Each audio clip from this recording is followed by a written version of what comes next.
Hi, it's Lori from Positive Thanks Living.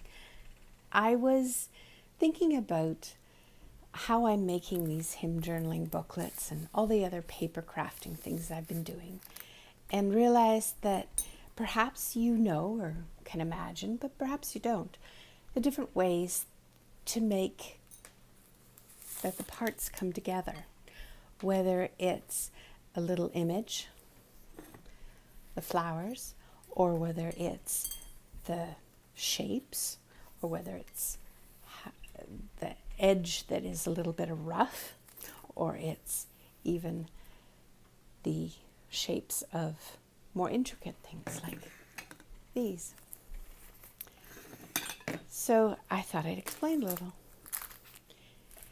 Of course, first you have your hands, and you can tear paper very easily. I tear the booklet pages from regular copy paper, and I use a ruler and just pull it along, and that works beautifully. So that's one way of cutting paper. The other way, obviously, are scissors, big ones, small ones. I like to use these for the images that need to be cut close because they're rounded. And I have another little straight pair. These are actually Sarah's. They've come to live at my house also. Sarah's our daughter. So that's another way. And then you have shapes, like you could punch a shape out of paper. Now sometimes it takes a little bit of physical ability to punch a shape. For example, this one is difficult to punch for some reason. You have small punches, medium, large punches. Here's a large tag punch, for example. And see how I did that? And you have a tag. Another option for cutting out shapes that I've invested in.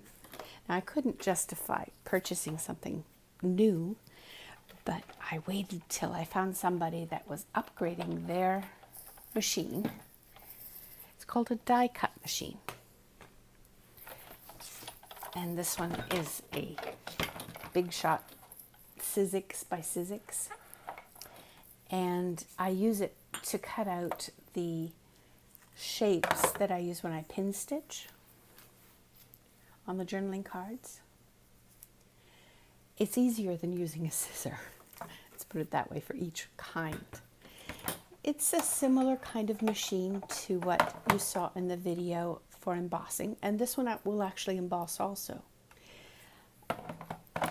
It comes with a larger platform and plates or sandwiches.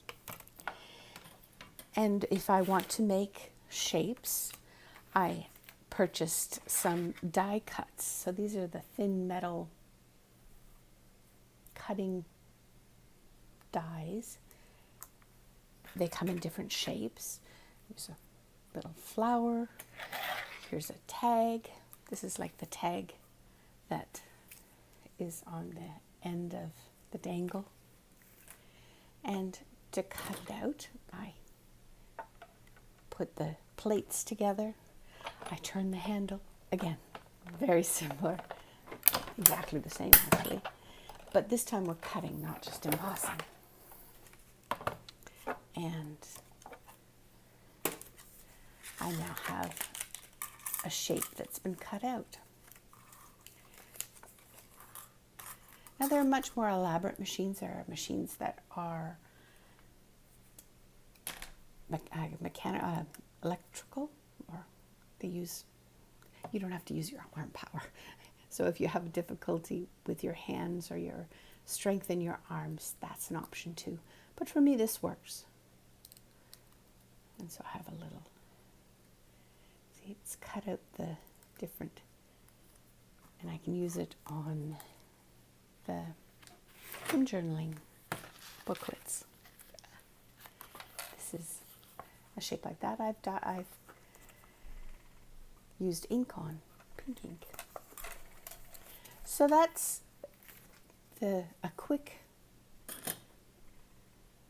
tutorial, a quick show and tell. Yeah, that's a better word, show and tell of how to cut paper in this junk journaling adventure. In case you were wondering,